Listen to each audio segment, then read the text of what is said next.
Hello, hello, hello, everyone. Amber, I hope you can hear me. If so, give me a thumbs up. Let me know if you can hear me.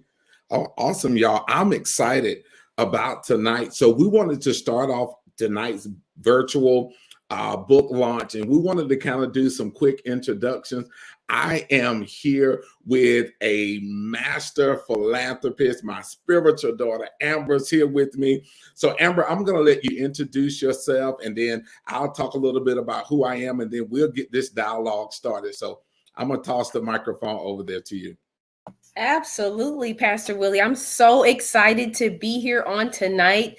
First of all, I just want to take a moment and just on behalf of Conversations with a Mentor, I want to welcome everybody that is tuning in live with us on tonight. This is going to be an epic event. We are super excited that you have taken time out of your busy schedule to be here with us for this amazing book launch. So my name is Amber Sanders. I am an emerging global influencer, a certified life coach, and also known as the Kingdom Philanthropist. And it is my distinct pleasure to be called to help fund people, projects, and businesses that lead to the end time harvest of souls in this hour. And so I'm super excited to be here to join this conversation with you, Pastor Willie. It's always an honor and a pleasure to be in your presence. And I am looking forward to this amazing dialogue and conversation. So without further ado, we are going to hear from the mentor of mentors, Pastor Willie Diggs. Thank you so much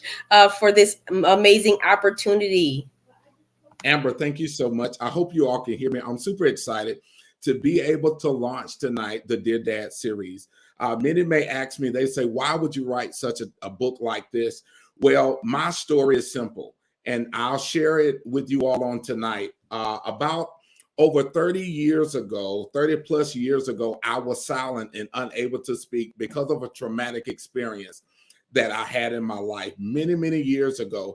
Amber, many don't know that I lost my father on what I thought was vacation. And losing my father at such a young age, I was 3 years old. My father actually died on Christmas Eve.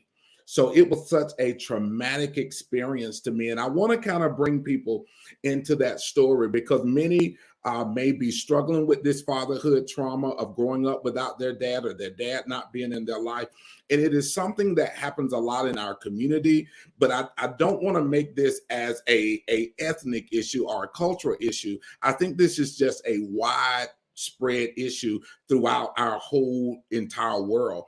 But I believe that God has an answer for this. So my story started like this. When I was 3 years old, Amber, we were flown from Germany. My dad was in the military, and my mom was like the mom of all moms. She was like this phenomenal lady. And we all flew back over from Germany to the States in what I thought was vacation. Because what 3-year-old doesn't think that a plane ride and a car ride is not a vacation? Well, we get on this trip, we fly back from Germany to the States. And what I found out, Amber, was that my mom's sister had a horrible car accident. And my mom was flying back over here to support her sister. Well, while we were here, my father got sick. Didn't understand that he got sick. So on our way back to Germany, he literally made my mom fly us back to Germany so that we can prepare for Christmas. Because everybody knows that Christmas is that amazing time for all kids. It's celebratory. And I traveled with a Kermit the Frog. I'd never forget it because that was kind of like my little bear that my mom had given it for me. And I remember, Amber, I remember being to where he went into the hospital. And I remember him getting out of the car and kissing my mom. And I don't remember him telling me bye. I remember him kissing my mom and going into the hospital. We get on the flight. We fly back to Germany. I remember it like this. My sister and I were playing in the house, and that Kermit the Frog was up under the bed. So I don't know how I got up under the bed, but I was going to reach up under the bed and get it, and I heard a knock on the door. And the next words that I hear from my mom were not even language that you can understand, but more so like a scream. And she was like, we got to go. She immediately got us together. We flew back remember, we were preparing for Christmas. Now, and I want everybody to understand this, because in the eyes of a child, when they experience not having their father in their life, it turns very traumatic for them very quickly. So we got into the flight. We were flying back. And when we got back to the States, it was Christmas Day. I remember having a quarter, and my aunt gave me a quarter, and I was putting it in the machine and it would give it back to me. I was putting it in the machine, it would give back to me. And then the next words I heard was my sister screaming, saying, "I want my daddy." Amber, I didn't know that at that moment my life would change forever. My dad died on Christmas Eve, and I never got the opportunity to tell him bye. I never got the opportunity to close that relationship. Now, my memory of my dad was like he was my safety zone. I remember always feeling safe. I was 3, but I always knew that if he was around, everything was okay. Fast forward 20 plus years, I go through this process of managing that grief. Now, the way I managed the grief is that I held it all in. So there was not a lot of avenues to where I could ask questions and get answers. I didn't clearly know all of who I was. I was introduced most of the time. Hey, y'all know that Satchel. That's Willie Diggs' son. You know, the one whose father died when he was 3. So it was like a re-traumatizing event over and over again. Now, I was blessed, Amber, to have a very, very strong mom who taught me some amazing things. But something inside of me always longed to have a relationship with my dad, to the point to where I remember many times sitting on the edge of my bed with all of these questions. Who am I? Am I like him? And even now, I'm in my 40s, and I begin to think, is he proud of me? There's this thing inside of every child that longs for that connection with their father. So this book was to give them an opportunity for every child and I say every child, I was silent, Amber, for 30 years, 30 plus years. I could not talk about it without getting overly emotional.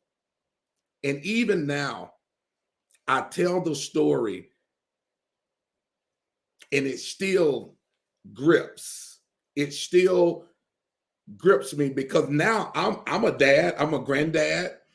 I have 3 boys, and in my head I'm always asking, I wonder what would he say if he was living? What would he be happy? Would he be proud? And what I did was, inside of the book Dear Dad, I gave everybody who struggles in this area an opportunity to have a healthy release with articulating their feelings off. Because this is what I know for sure, Amber, that if you do not articulate the feelings from that trauma over, it will show up in other spaces. It will show up in the way you pick relationships. It will show up in the way you curate your identity. It will show up on how you show up in the world and how you formulate your thoughts. So I believe that if we start here with addressing this and giving people the opportunity to begin to have a healthy release in that area, we're going to start seeing more and more people healed, more and more people whole. And in the book, I'm going to be honest, you may start this book, people may start this book, and they may say, man, I really need therapy. I may need to sit down with someone. And I would encourage them to do that. Or some people they don't need all of that, but only thing they need is an opportunity to share their thoughts. So inside of the book, I kind of write through what a father is supposed to give to their children. And if they will allow me, in the book, I stand in proxy and I get a chance to say, I'm sorry. And here is why the I'm sorry is so important, Amber, because it's acknowledgement that the trauma happened. And that's where most of the hurt from Like I'll never physically get the opportunity for that. I didn't tell you bye because I didn't know I was dying. Now, of course, from a 3-year-old to an adult, life begins to change and we begin to look at it different. So I want to kind of talk about the book a little bit, and we can go back and forth about questions and just kind of talk through the process. But I believe that if people would get the book, it gives us an opportunity to acknowledge something that happened. I needed it acknowledged. Absolutely, Pastor Willie. Wow, that's an amazing story that you shared with us. And I just want to thank you for your transparency. And I think based on the things that you've gone through concerning your dad, this is one of the reasons why you truly walk strongly in that fatherly anointing that many of us that know you know that you have a heavy fatherly anointing mantle that is on your life. Matter of fact, you are known as the spiritual father of Clubhouse. So we definitely appreciate you serving in that capacity. And I, for one, definitely hope that individuals are taking heed of what's being shared here and will get the book, because it truly can help you no matter where you are in your walk with your father. Now, I had a dad. I was a daddy's girl. Me and my dad were very, very close. And my father transitioned 2 weeks before I had Thomas. And so during that time, it was very, very difficult. But after that, I ended up in a toxic marriage. And I did not know at that time that I was holding something against my father for not being there. I felt that if he had been there, that my ex-husband would not have been physically and verbally abusive. And thanks to you, when I came across your path, you are the one that helped free me up. And so I'm sharing that because I want people to know that it's not just for individuals who had an absent father. I had a great father for many years of my life, but we definitely want to make sure that individuals are utilizing this as a tool that, maybe their father has transitioned and he's deceased, and, they still have that longing for a father. And so I just appreciate you, standing in proxy. And you did mention that about standing in proxy as a father that's missing. So can you just tell us a little bit more about the different roles that a father plays in our lives? Because we know that mothers play and have many hats that they put on in our lives to help us get where we need to be. But let's just dive a little bit deeper into those specific roles as a father. That's a phenomenal question. And one of the things, Amber, that God did for me was he made me actually what I didn't have. So everything that I experienced made me into the person I am now. I am more sensitive now. Now, for the role of a father is so key because a father is the source.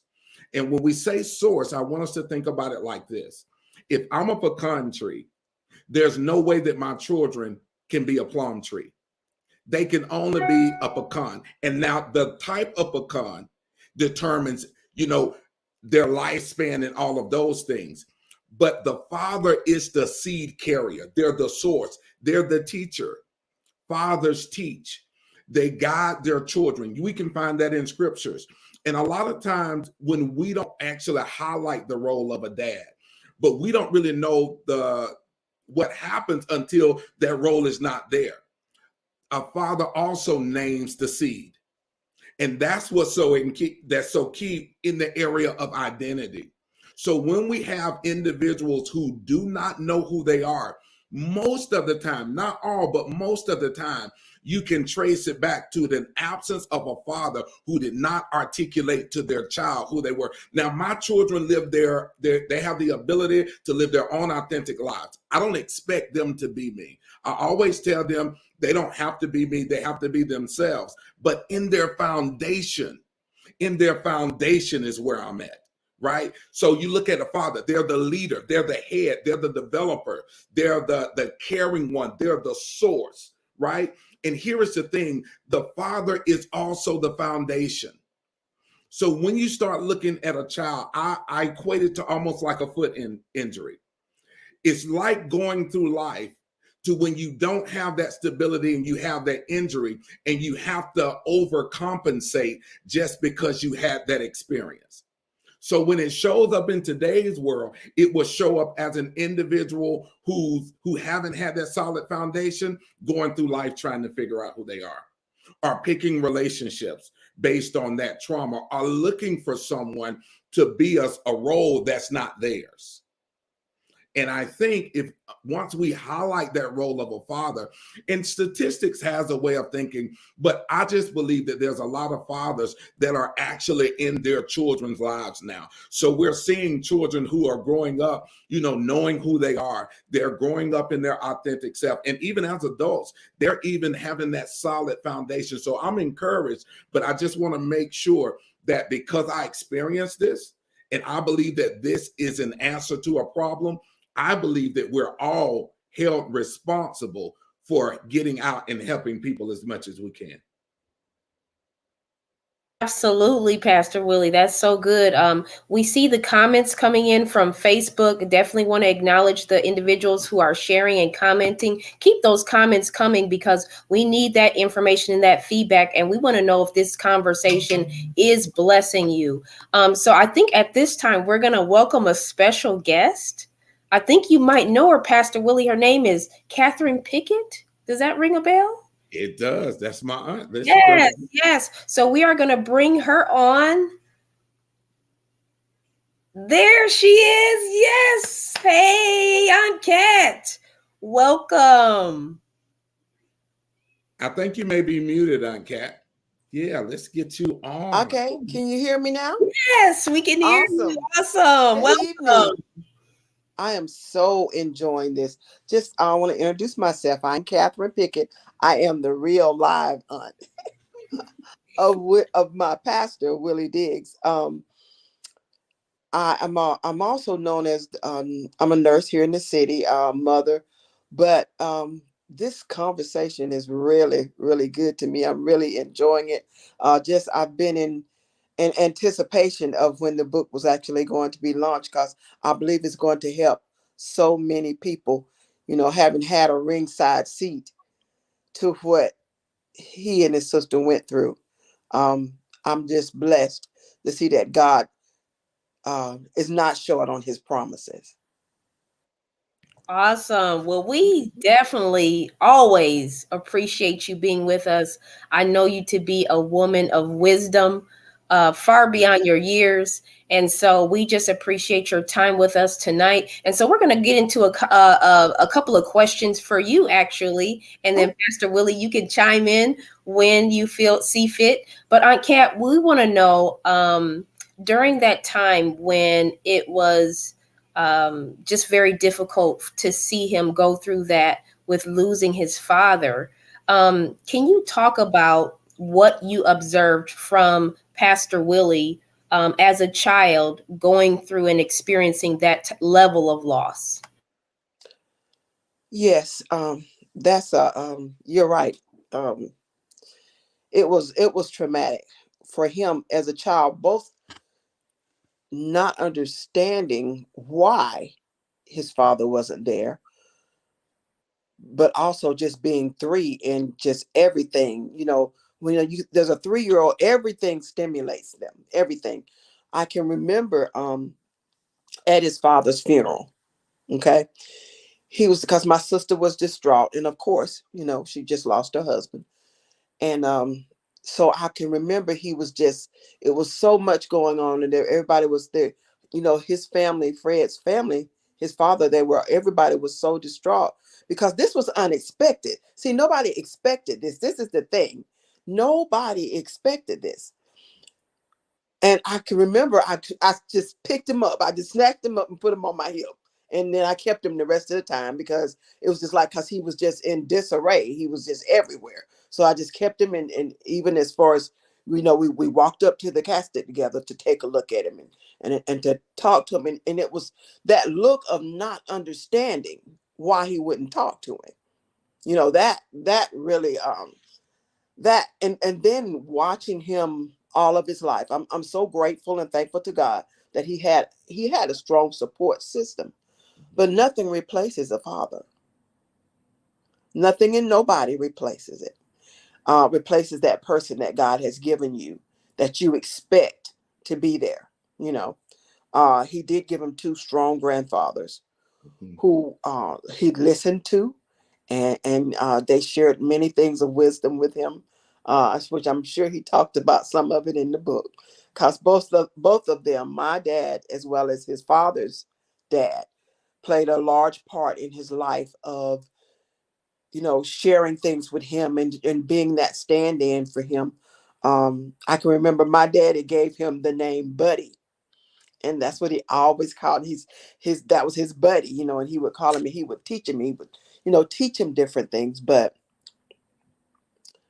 uh the absence was there, you know, it was there.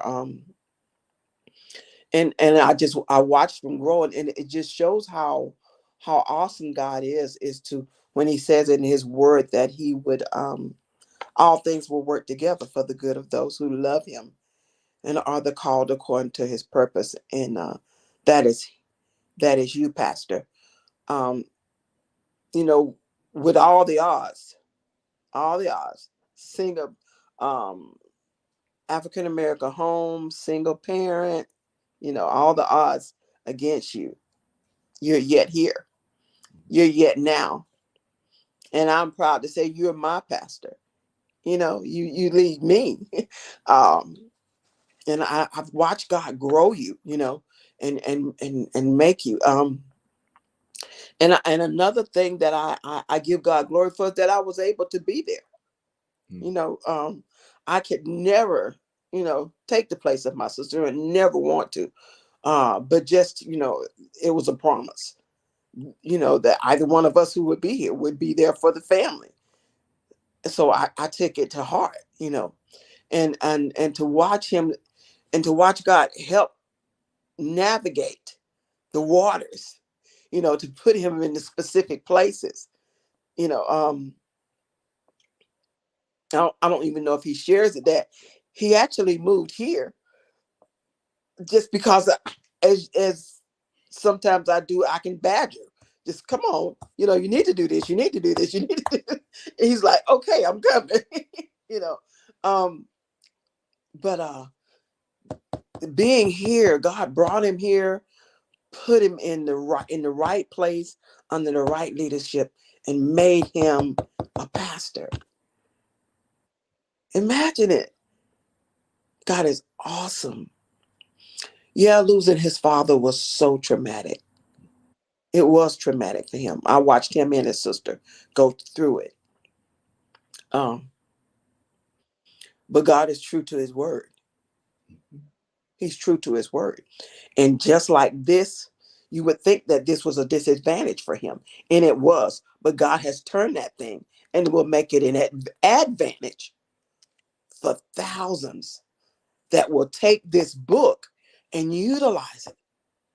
Because he's not talking about what he heard somebody say. He is being authentic, opening up his heart and the wounds. See, I'm a nurse, and I look at this as a wound. And as you know, if you think about pressure sores, they start from the inside. And by the time you realize what that sore is, it's huge and it's gaping.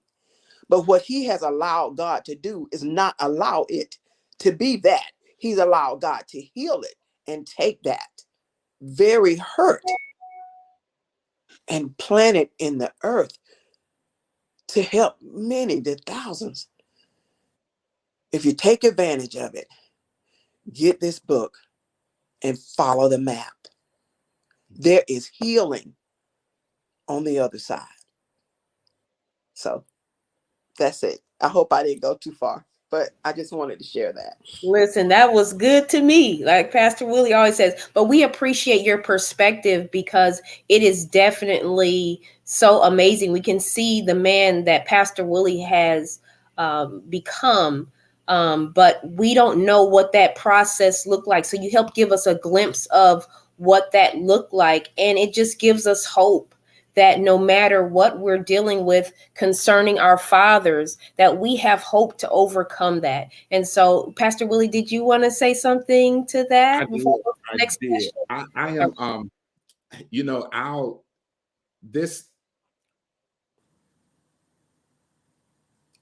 I never knew, Amber, how God would use it. I never knew how he would turn it. Even as a kid,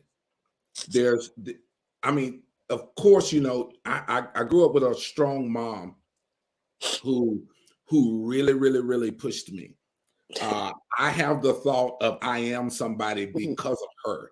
Yeah. She was the individual who wouldn't let me fit in with everybody else. And what was a deficit for me, she did not let it become something that held me back. My aunt said something, and I talk about it in the book, I Am Somebody, and not necessarily this one, but they tied together. It's my grandfathers. I had two very strong grandfathers. And when we go back and talk about the role of a father and them being a source, I had two amazing men to stand in the middle and make proxy for me. Maybe not the most celebrated men, maybe not the most, you know, big shout out men, but they spent time with me and always made sure. See, this is why it gets in, because they wouldn't let me be mediocre. Right. I remember sitting on the talking to my grandfathers who were both farmers. They taught me the value of a seed, and my granddaddies would share stuff with me like, you can't put seeds everywhere because every soil can't handle what you carry or what you plant.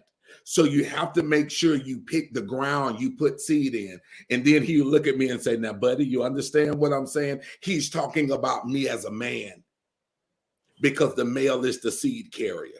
So he would tell me about things like that. I had another grandfather would teach me about the importance of saying what you mean and mean what you say.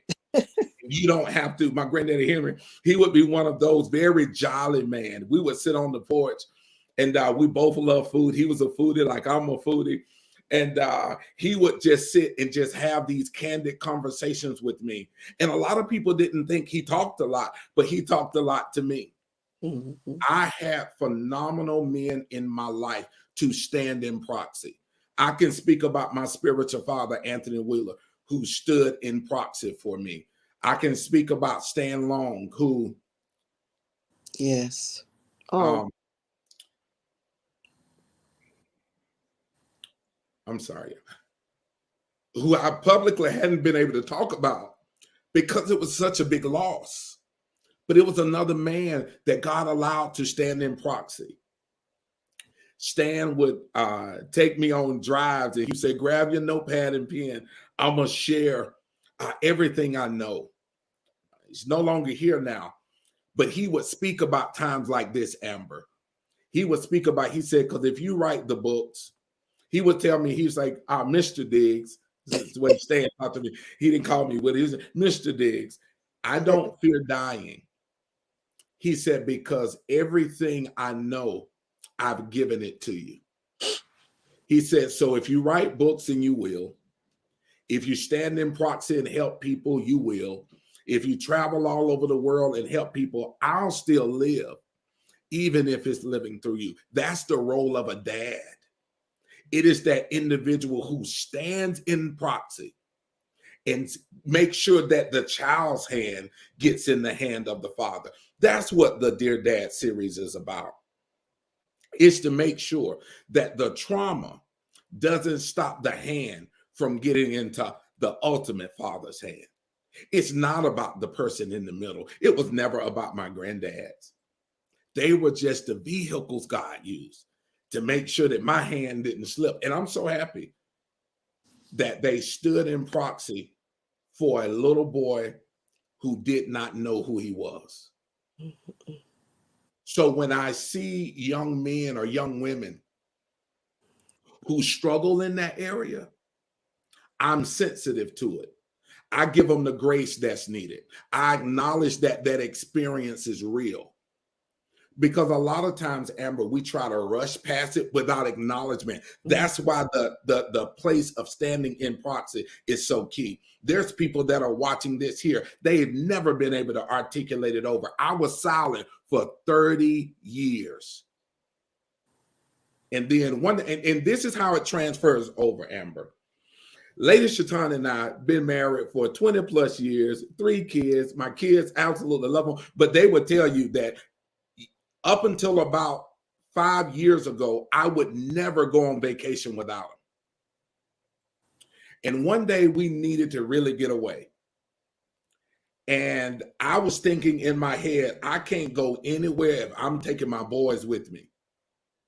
And I remember sitting on my bed, I was like, God, where did this come from? And then he took me back to the plane ride with Kermit the Frog. And I remember thinking that I was on vacation. And because I was on vacation, thinking that I never wanted them to experience the loss of not having me. I remember hindsight's 2020. He didn't tell me bye because he didn't think he was going anywhere. Right. But to a 3-year-old, they don't know. So for me, with the way I manage that, I would take my kids everywhere. If I wanted to go on a trip, they're going with me. But now, because I've released it in a healthy manner, I would take a trip today. Leave them with my oldest children and be peace, and I'll be back. But that's why a healthy release, and that's just one way it transfers over. We could even go on about the trust issues that a person has when they don't have their dads. But we can talk a little bit about that a little bit later. Look at Lady Shatan talking about, yes, we'll go on a trip now. We would. Yes, that's good. We'll go. So I would be remiss if I did not say thank you to you, Aunt Kat, and to the grandfathers and to the mentors that have helped shape you.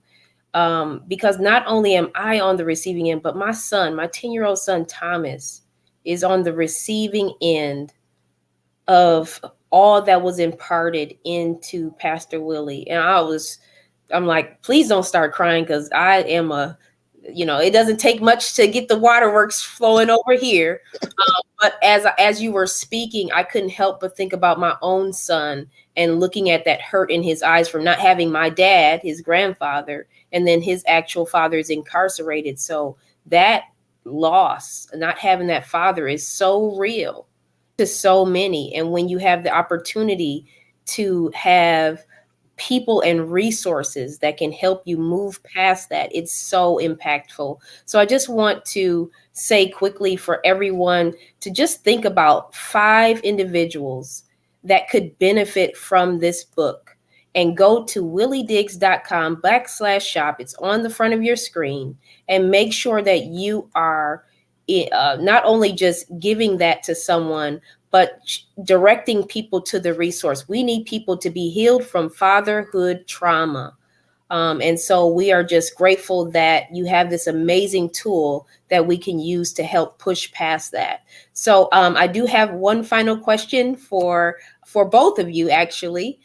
So I think you both mentioned it a little bit, how you talked about how the family shifted after the transition of your father, Pastor Willie. And so I just want to know from both of your perspectives, what type of adjustments did the family make to fill that void? Want me to go first? I'll let you go first. Well, having that happen, my sister came home. They came back to the States. And that, the support system, we all went into place. Everybody went into work to be that. I watched my sister. She actually went to college. Got herself educated so she could do even more for her children.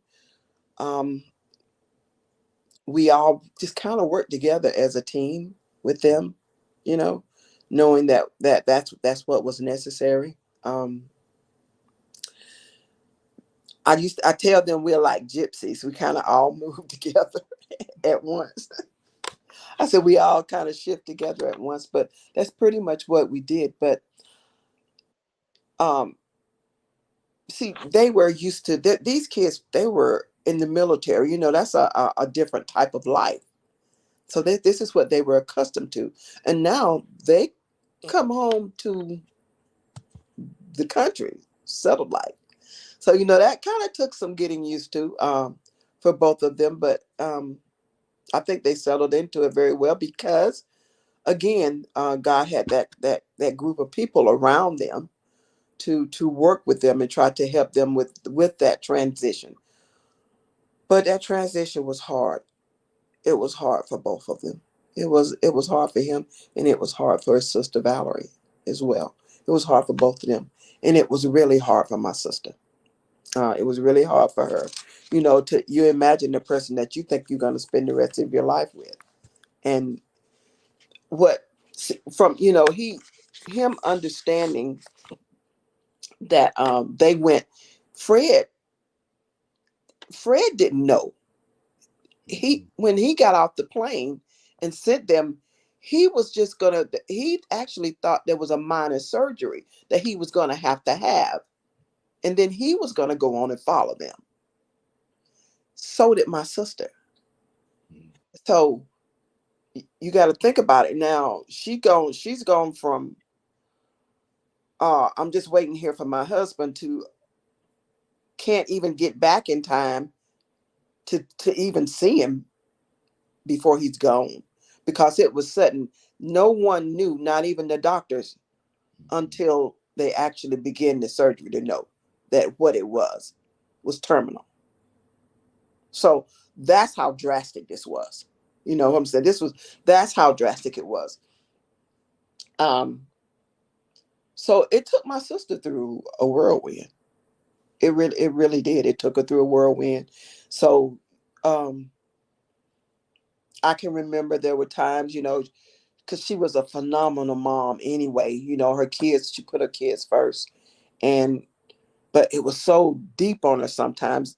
That's like I said, I just picked him up and put him on my hip. I would get him, pick him up just to give her time to settle into it, of what had happened to her, of that trauma.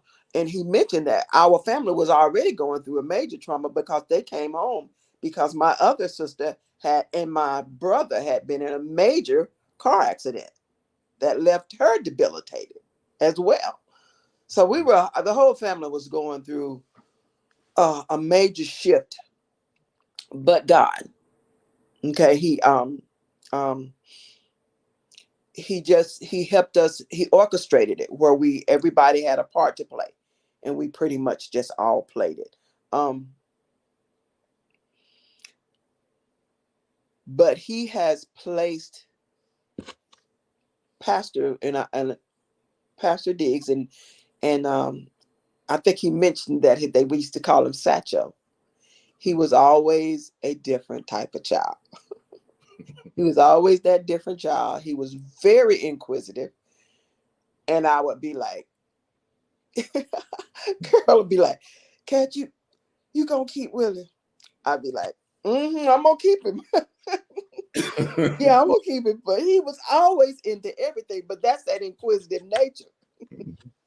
He was a very active child. So you had to keep your eye on it. You had to keep your eye on it all the time. So, but that's a good thing. You keep your eye on him now too, because God is taking him somewhere. Now's the time to keep your eye on where he's going, what's going. Because I have watched God take what people thought was going to be work against him, and he has turned it around, and he is catapulting. I mean, literally launching him off into it to help, and not just for his good, but to help many people. Many people. I watched I was with him when I first saw your son. I was standing behind him at the hotel when that baby came off that elevator. Tore me up. When he saw him, I knew that they had been communicating, they had a connection, but it was a mixture of a release of torment and excitement, all in one. All in one. It was phenomenal to see. I want you to know it was phenomenal to see that he could have a connection with this child. Y'all think about it. Was that the first time he actually physically met you? Yep. Think about it. You had already built that kind of a relationship with him, and he hadn't even met you. You hadn't even really touched his life yet. In 1 year's time frame. Oh my, it's just, I was like, God, you really doing something great here. And I got a ringside seat. We're going to ride it out. I love it. It's been good. The transition for him and his sister, yeah, it was, and my sister was hard, but it was all a purpose.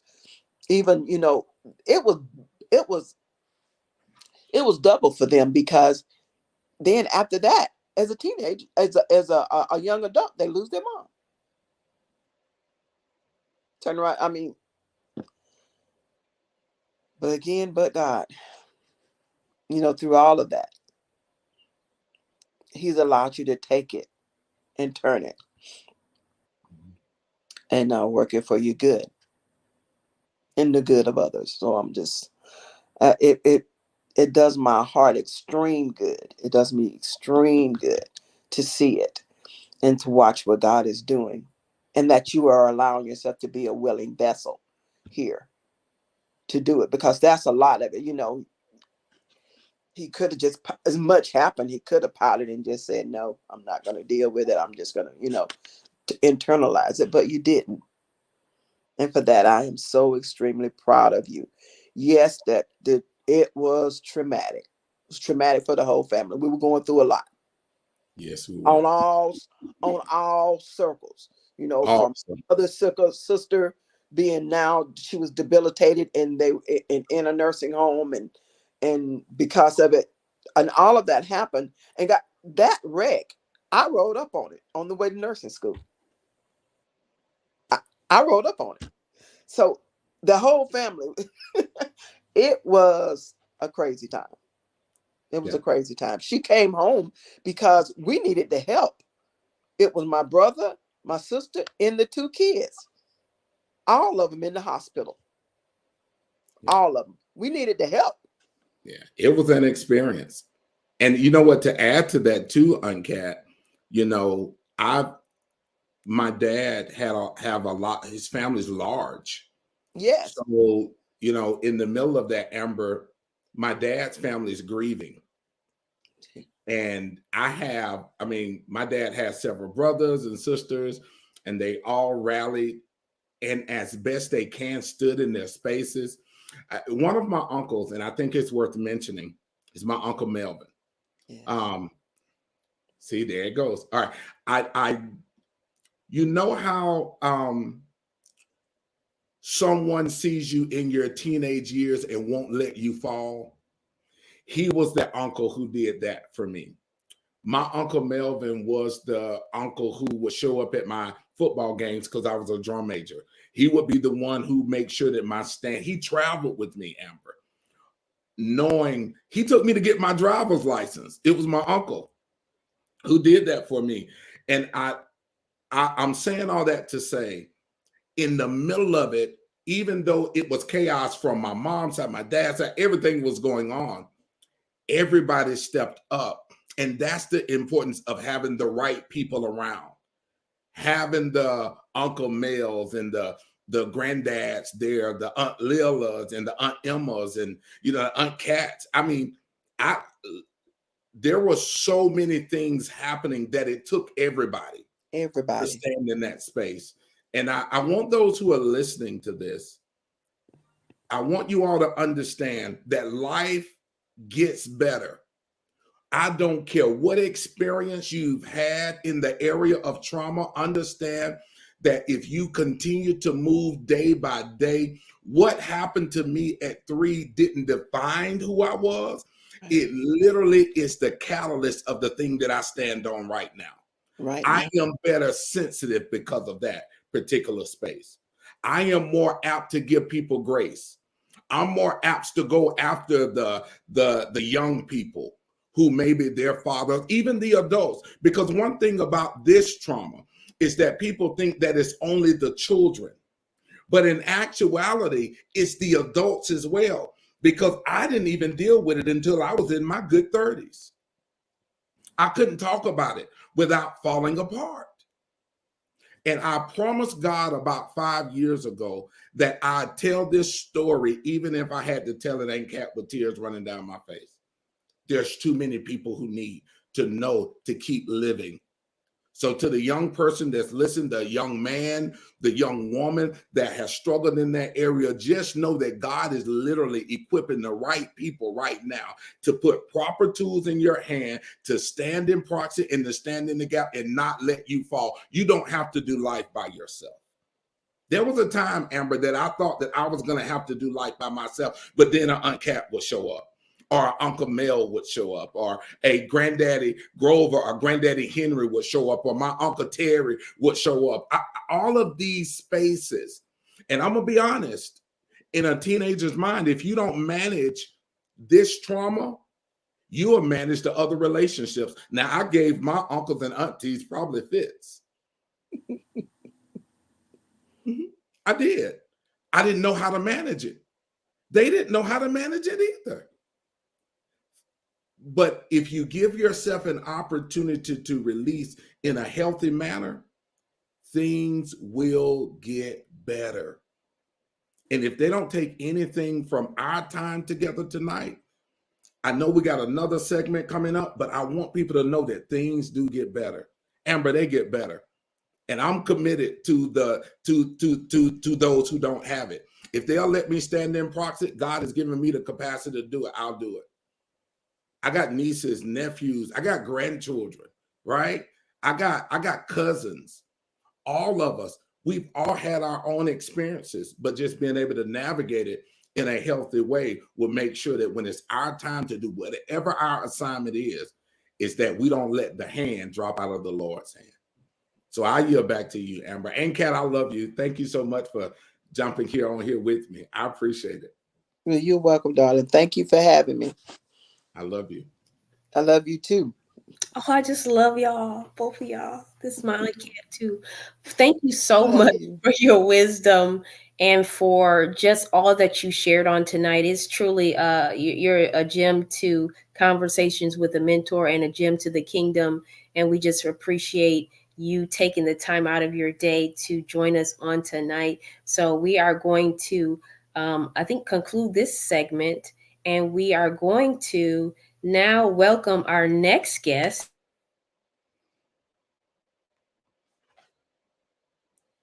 I think you went out on us, Amber.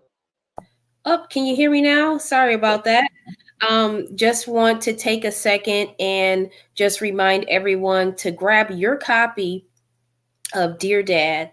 You want to go to williediggs.com/shop and definitely want to pick up a copy for yourself, and just think of other individuals who you know that can utilize this amazing tool. Next, we are going to welcome Elijah, who is a young father that has a unique perspective. And is Pastor Willie, is he your mentee? Yes, awesome. He is. Awesome. Well, we are honored to have you join us on tonight, Elijah. There he is. Hello, Elijah. Hello. Welcome to the party. Take a moment and introduce yourself. Greetings. Hello, everyone. Pastor Willie, Amber. My name is Elijah Ellis. I'm a youth program developer and founder of a nonprofit organization by the name of Dream, Believe, Achieve Academy of Arts and Development.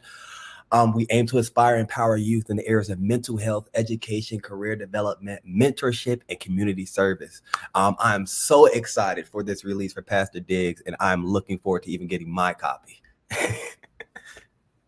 Amber, he's actually in town, believe it or not. So I got to be here. Awesome. So he's in Huntsville. Super excited to have him here with us on tonight. I'm a little jelly. That's what the young people say. I wish I was in Huntsville a little bit closer. I'm all the way in Wisconsin, where we're getting snow left and right. But it's all good. I'll be in that area sometime soon when God sees fit. But Elijah, thank you so much for joining us on tonight. It's definitely an honor to have you here with us. So we want to start by asking you a question. Why do you think fatherhood trauma affects us so deeply? Personally, I'll speak from my own perspective. It affects us deeply, one, because as a young boy, who do we look up to? We look for that manly perspective. We look for that person that we can be that copy paste of. We look for that person who we can say, I aspire to be like them. Now, I can say my mother did a great job raising me, but I will always say there's something that shifts the life when a man is in the presence. And when that man is around. So when I did have my stepfather, who was my mother's best friend, it actually worked out great. It was my mother's friend, and he came to all the father-son events. He came to all the band recitals, everything. And he was there standing in proxy for my father, who was not there. And I actually never tell this story. This is my first time ever telling this story. So with that being said, it's important because us as young men aspire to look up to someone. Growing up in society, we see all these rappers, we see all of these basketball players, we see all these actresses and actors and such. But to have that personal connection with someone that we can personally touch and physically touch and have a personal connection with shifts the perspective totally. Wow. Great perspective. Thank you so much for sharing. Pastor Willie, I'm going to have you answer that same question. Why do you believe that fatherhood trauma affects us on such a deep level? Well, because the father names the seed. Just imagine going through life and not knowing who you are, right? Once you don't know who you are, you don't know what you can and what you cannot do. But once you get the revelation of who you are and whose you are, then you're able to maneuver throughout your life. When I realized that I was somebody, my mom told me, right? She told me that when I was a kid, right? The father names the seed, but I didn't believe it. It was not until I began to believe it that things in my life begin to shift. Now, when you realize who you are, then you realize where you can go and what you can't do and all what you can't do. When I go back to my grandfather, Amber, remember I was sharing about my grandfather told me, he said, son, once you can't put every seed in every ground. You have to know the soil. But in order to know the soil, you got to know the seed as well, because every seed doesn't grow in every farmland. That's that kind of understanding that every young boy or every young girl even want to have. They want to have it. And I don't care what life has given them. A child always, and even adult, they always want a corrected relationship. Most of the time, they want a corrected relationship with their parents and with their father particularly, because the father names the seed. And remember, the father is a protector. I have a story. My oldest son, he may be watching. He had a shoulder injury. And I remember him coming home. He had dinner and all. He was sitting on the couch. But when I walked into the house, he was like, help is here. And he began to, to cry about it. And my wife was like, well, I was here the whole time. And it has nothing to do with, her. It's just that they're used to seeing a different perspective and the answer show up, right? They're used to it. And even now, if we keep this live on long enough, my baby boy gonna come and knock on the door and say, Daddy, what we eating tonight? What we eat? It's just what they do. So kids always want to have that safety space. That's what my father was for me. And I think that's how you curate those atmospheres. And I'm happy that in this book, Amber, that we give people an opportunity to articulate their feelings. My son is on there. He is on. Rodale Gardner, that's my oldest son. So he is on, and he'll tell you, right? Fathers give a different perspective. I'm watching him be a father to his children, and I'm seeing these traits on how he show up for them. You know, the things he does with his daughters and how he operates with his son. And I'm sitting back like, wow, they get it, right? They get it. They get it. And I think it's imperative that in the area of relationship, we all want to get that space repaired and to be able to safely and to do it in a healthy way, get it out. Awesome. Thank you so much. Elijah, are you a dad? I am. I have a lovely 5-year-old little girl.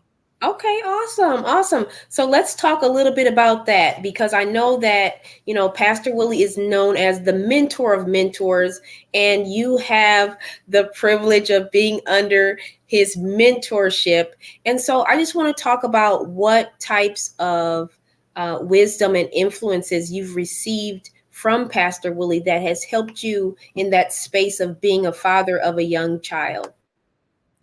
Ooh, we have to start with the love. We have to start with the love that he has for people. I told him today, I said, there's some people you have to question if they are genuine. He's going to show you and allow you to know that he is genuine. And I realized I didn't say tell you, I said show you, because many times people would say a lot of things, but their actions do not follow. So with him, he does speak it, but he allows his actions to truly follow and prove it. So that's the biggest thing, just showing how he loves everyone. And I told him today the ability he has to have time for everyone else in his family. And that's one thing. Another thing I'm learning, to actually be able to have a equal balance, to ensure that I'm adequately taking care of my daughter, but ensuring that I can still impact their lives to the multitude and the max. What else? I mean, well, Pastor Diggs, you can go on and on. I mean, do we have time to? We don't have that much time tonight, Elijah. We'll have to have another conversation about that. But yeah, if you want to share one more thing, that'll be good. One more thing I would truly say is his connection. I know I talked about love, but to the connection of being able to listen and hear you. As someone just said in the comment section, he's very genuine and he listens. Many times people listen to respond. He listens to understand, and then he'll respond. He will respond though.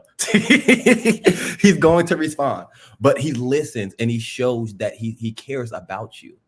And that like I said, that love covers all. I know it says it does. It has no, I don't want to say it has nothing to do with his title as pastor, but I genuinely feel as if the title pastor wasn't even there or apostle wasn't even there, he would still have that love and genuineness to him. Now, listen, I know everything that you said to be true and factual, because I've definitely experienced it by myself, and on behalf of my children. They have also been recipients of that love and that connection and all that good stuff you just mentioned. And for the people who are viewing this, we also know that when Pastor Willie puts his mind to a project, he pours that love and that connection and everything that he has into the products and services and mentorship that he offers. And so you were just a testament of that. And so we definitely appreciate you taking the time and sharing that with us on tonight. So I think we got another question that came through. I'm sorry, that we want to ask. We got another question here. So Pastor Willie, in relation to the book, we know that the tagline is a healthy release for sons and a healthy release for daughters. And so can you just elaborate a little bit more about what is a healthy release and how the book series takes a closer look and addresses that? So great question. One of the things that I like to do in the Dear Dad book is that oftentimes if we've had fatherhood trauma, we don't know what we are supposed to have.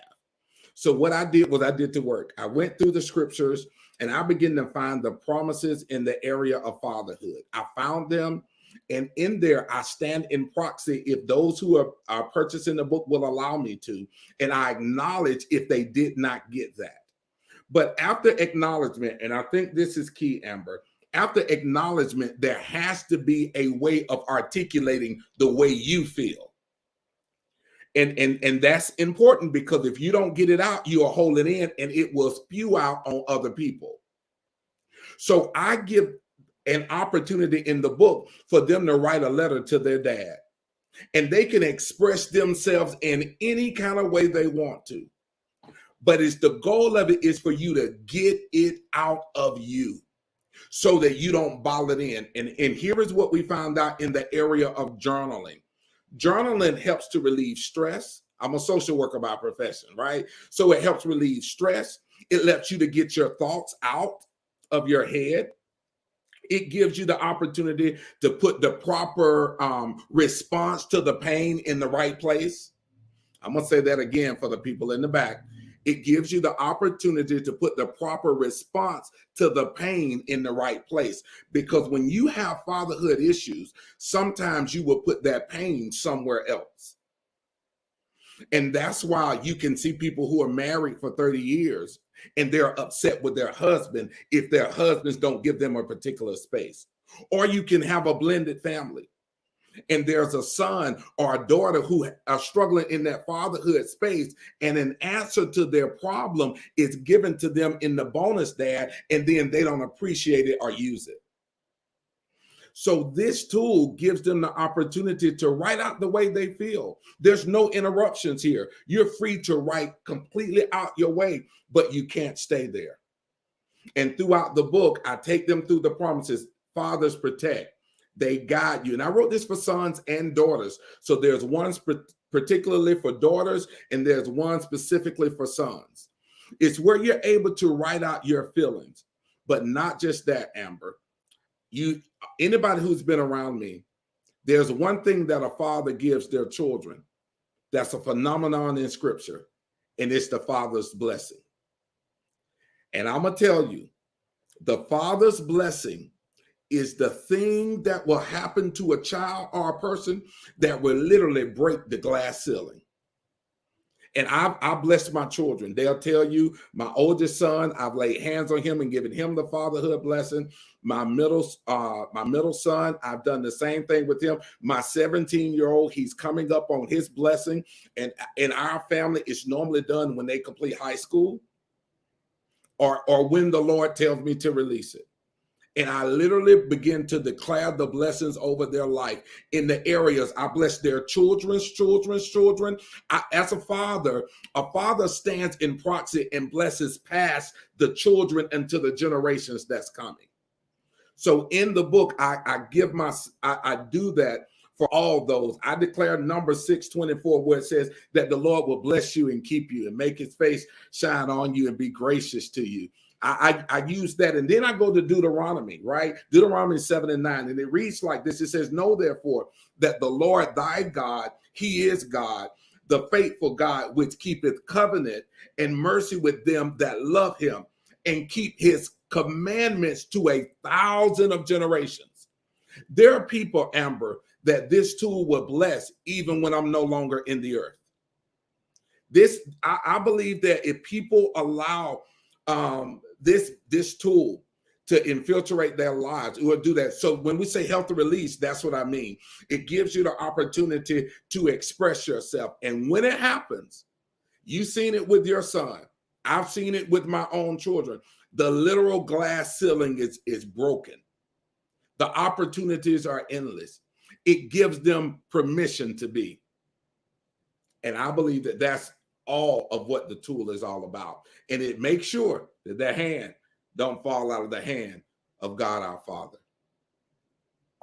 Wow. That every time you talk about, go a little bit deeper about the tool in the book, I'm just super excited that we have the opportunity to purchase it and utilize it. And so I'm just grateful for all the shares. And Elijah, thank you again for being here. And I always give an opportunity to our guests if they want to ask a question. So Elijah, I'm going to turn the mic over to you, and you can feel free to ask whatever you like. So that's an honor. So you, Pastor Diggs, spoke on acknowledging the trauma. Mhm. And Amber mentioned earlier about thinking about 5 people who can use the resource. So I must ask, I know oftentimes we correlate PTSD with war trauma, but in my experience, I've noticed a form of PTSD also within those who have absent parents. Can you tell us, for the ones who are purchasing books for others and for the ones who need to purchase books that has yet to actually fully understand their trauma, what are some of these traits that come about due to people or from people that have these traumas from the absent parent or yet absent fathers due to the conversation that we are having? That's a great question. And one of those areas is trust issues. When you have that trauma, there's normally that trusting perspectives. I don't know if I can trust them because they may not handle me right. Right? I don't know if I can trust them in the area of that relationship. So you're going to have to deal with that. Here's another one, guilt and shame. That's another one of those things that shows up when you have that trauma. And it can show up. It can show up years later. Right? So you have that trust issues, guilt and shame, and it'll just show up. And then here's the other piece. And this is the part that I think one of the major reasons why we got to address it, Elijah, is the identity. It's the self-worth. Because when you realize that you are somebody, you don't take somebody everywhere. You don't intertangle somebody with everything. You don't put somebody in every environment. And I believe that once the Father begins to declare who you are and give you permission to know who you are and you to operate in your full authenticity, your full identity that was given to you by the ultimate Father. See, here is the truth, Elijah. You don't pick your parents. So oftentimes the fatherhood trauma would make you be mad with God, because you had nothing to do with the decision. I didn't pick that my father would die when I was 3 years old. I didn't pick that my mom would pass away right before I graduated with my first degree. I didn't get a word into that. It was given to me. So in the area of self-worth, once you properly heal that, God does everything well. Everything he allows or that you experience, if you get in him, he'll turn that thing and it'll bless you. It'll bless your children. It'll bless your children's children's children. I literally believe this, that my grandchildren's children will be blessed because I said yes to God. My children will be blessed because of it. And it's not based on what I see now. I need y'all to get this. I'm trying not to preach this thing and I don't want to mess it up, Amber. But I need people to understand this is about a yes. This was given to me. I didn't ask for this experience. But because God gave it to me, I'm going to do everything in my power to stand in proxy for as many people that will let me. I don't care how old they are. See, the thing about the fatherhood blessing, I've seen it happen with men 50 and 60 years old. I've seen it happen with women in their 70s. But I've seen them happen in kids who are 4 or 5 years old.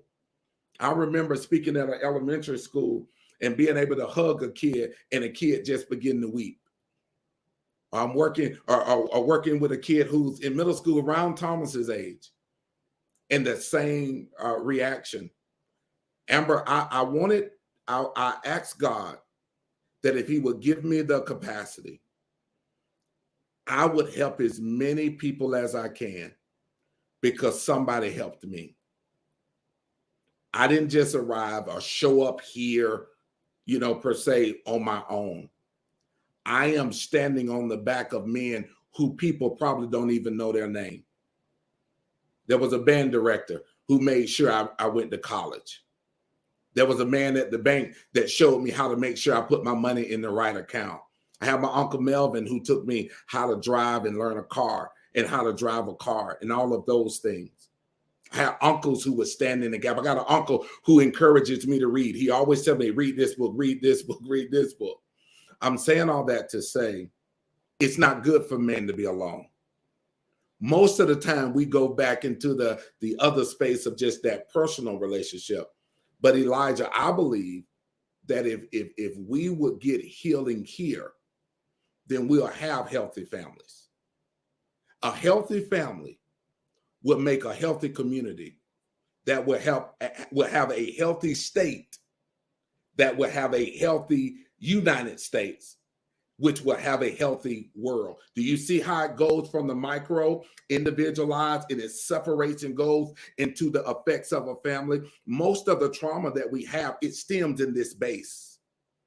And this is why I believe that God's highlighting. Last thing, Amber, as we get ready to wrap up, I started writing this book after an experience of ministering that day with you. It was on that day that all of that took place. You were one of several women who God started to heal in that area. And I started writing because I'm one person and I can't get to everybody. But if I can give a tool, Elijah, that I can get into their hands, then we'll have no excuse not to get the help that we need to get to where we need to go. So I hope that answered your question. So yeah, it does. I mean, you got self-worth, trust issues, and all of that. Yes, sir. Thank you. Awesome. Thank you so much thank you for being in town, and thank you for hanging out with me today. I appreciate you. Thank you for having me. Awesome. So amazing to be a part of this conversation and learn everything we're learning. So Pastor Willie, as we conclude and as we are wrapping up this conversation, if you could please do us a favor and just read a short excerpt out of your book, just 1 or 2 lines that you want to share that are impactful. That is a request that we received. So if you could identify one that you'd like to share, that would be amazing. Absolutely. I'm happy you asked that. I would want to read the first part of the letter that I write in the area of fatherhood blessing. And I write them a letter, and I'll read some of it. It says, "Dear beloved son or daughter, I'm writing this letter to you because I totally understand the hardship of growing up without your dad. That is my story. I lived it, so I know the silent thoughts, the many questions, and the damaging internal dialogue that you have had or may have had with yourself.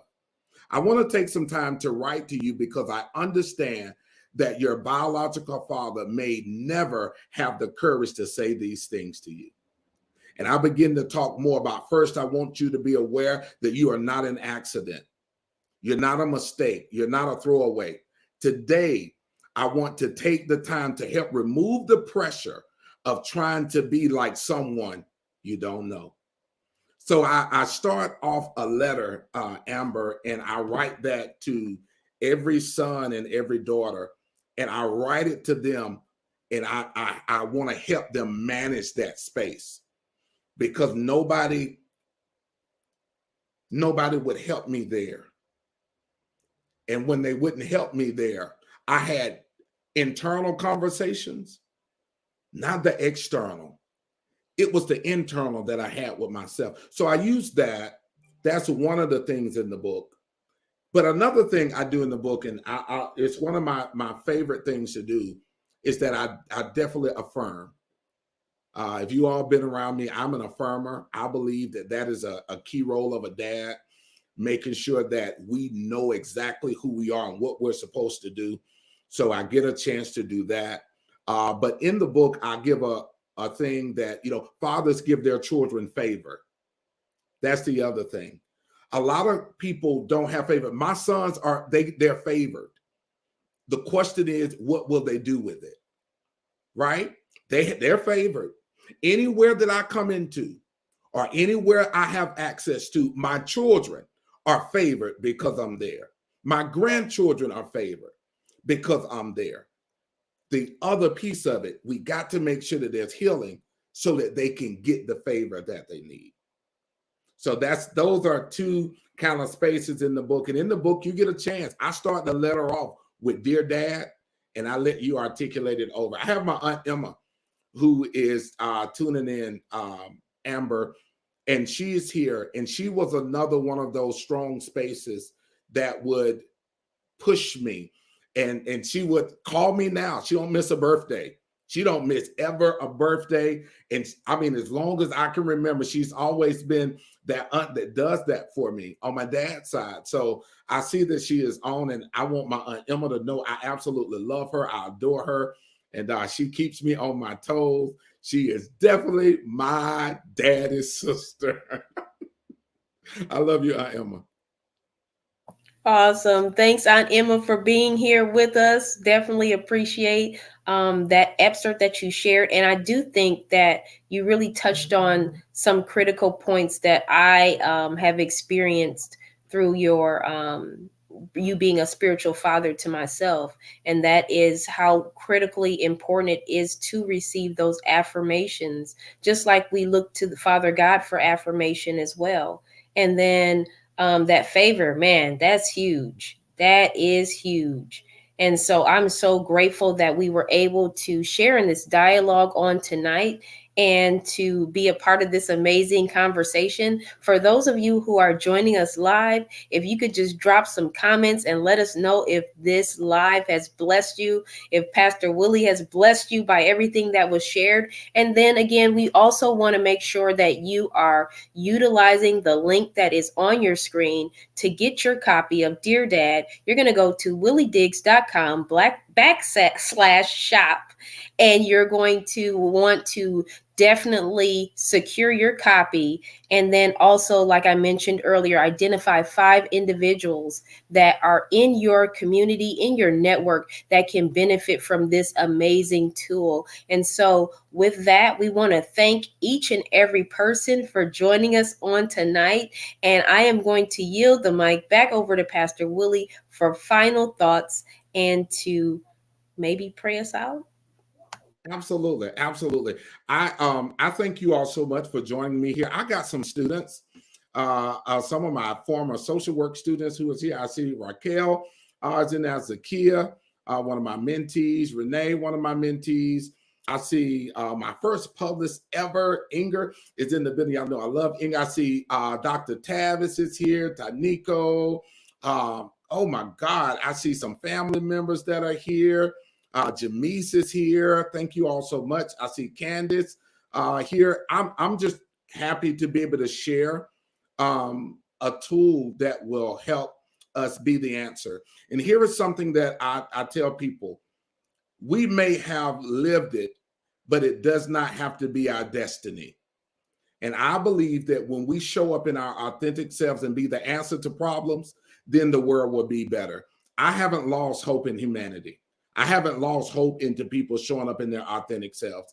And I'm convinced that we are all a part of the solution to make sure that our families are better, our communities are better, and our nation is better at large. And when we show up in our authentic selves and we show up, even though life may have given us some things. I see my mentee, Stella, Dr. Stella is here. One of my old college homies, Jeanette, is here. Listen, I'm just excited because God is allowing us to use this space. So Rashida Solis is here. Y'all, I'm excited. I'm seeing the names pop up, and it's doing something for me. Thank you all so much for always praying for me, pushing me and Lady Shatan, my spiritual father, Superintendent Anthony Wheeler and Lady Sabrina Wheeler. I thank them so much for their nudge for me to be my authentic self. They don't let me be average. They don't let me be mediocre. They tell me to be myself and make sure that I'm the answer that I'm supposed to be. So with that, Amber, I thank you too for hanging out with me, always willing to moderate with me, facilitate with me. I thank you as a spiritual daughter. I tell people I have spiritual children who really pray, like they pray for me, like for real. Like Nisha, I mean, I'm excited that God has decided to connect me to some amazing people. So thank you all so much for joining us. And I'm going to pray us out. Father, in the name of Jesus, I thank you so much for our time together, for you are good and there is none like you. Father, as we get ready to leave this place, oh God, we ask right now that you give us encounter after encounter after encounter. Father, I thank you for the experience that has now turned into something that will help people all over the world. Father, I ask right now that we put this tool into the right hands so that those who need it, they get access to it. I thank you for the opportunity to serve your people, for it is a privilege, oh God, to serve your people. It is in Jesus' name we pray. Amen, amen, amen. I love you all. Thank you so much. And until next time, stay tuned. We got so many more things to come. God bless you. Good night.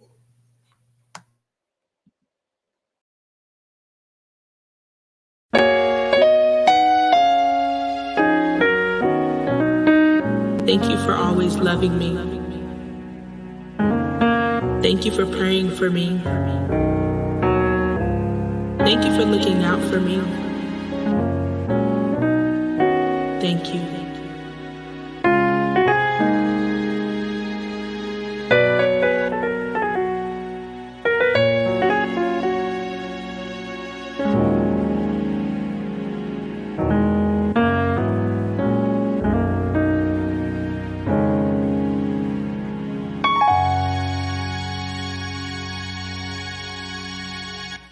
You looked out for me in the place I couldn't see.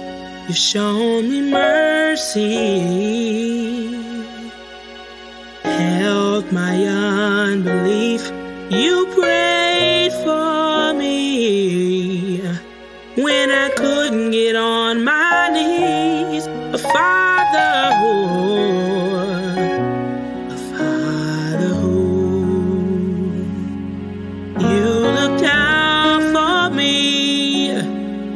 In the place I couldn't see, you show me mercy, help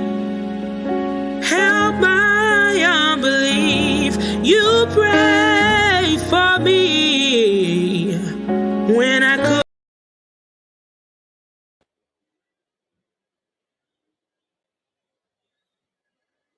Hey guys, I want to thank you so much for tuning in with me on tonight. I hope you enjoyed yourself. That song that you all were listening to, and they're going to continue to have it play, was written by a young lady named Ariana. And I just wanted to publicly say thank you to her for writing that. She wrote that song during a time that we were ministering, and I was ministering to her. And she came back with a song of thank you. So I wanted to acknowledge her, but I also wanted to acknowledge my lovely wife, Lady Shatan. I could not do the work that I do without her. She keeps me stable. She keeps me together. And I wanted to come back and just really, really, really love on my beautiful, amazing wife.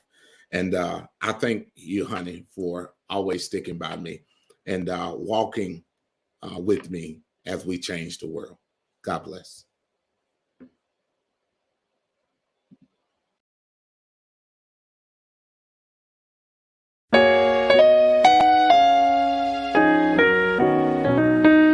Thank you for always loving me. Thank you for praying for me. Thank you for looking out for me. Thank you.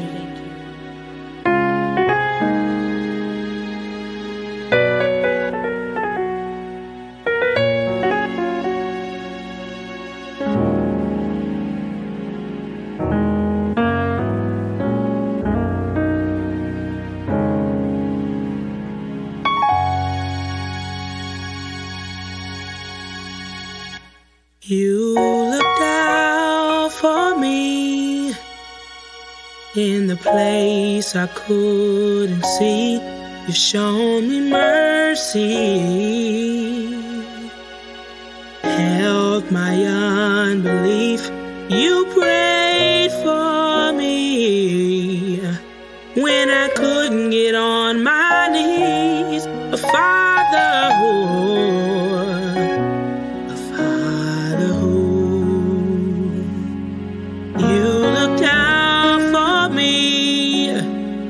In the place I couldn't see, you show me mercy, help my unbelief. You pray for me when I couldn't get on my knees. A father, ooh, a father, ooh.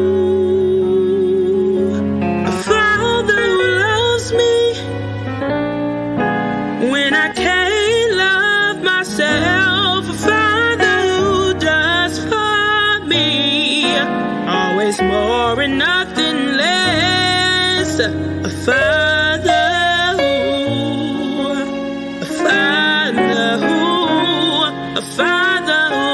loves me.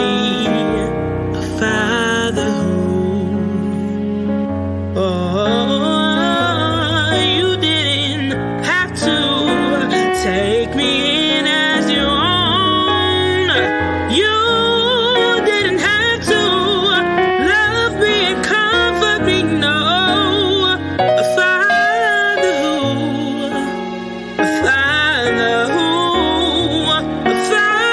loves me. A father who, oh, I thank you for being there. I thank you for being there.